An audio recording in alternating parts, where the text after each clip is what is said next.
ঘন্টা ম্যারিনেট করার পর আমরা কলা পাতাটাকে তাওয়াতে একটু সেঁকে নেব, যাতে কলা পাতাটা ফেটে না যায় মোড়ার সময়।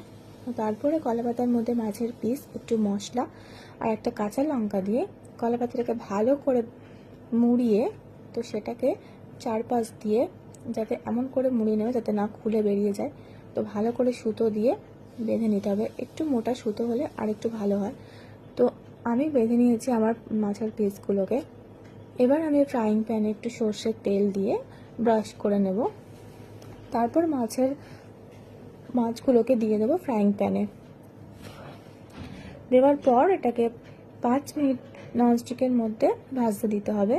তারপর ননস্টিক খুলে উল্টে দিয়ে 5 মিনিট পর আরও 15 মিনিট ওটাকে চাপা দিয়ে রাখতে হবে।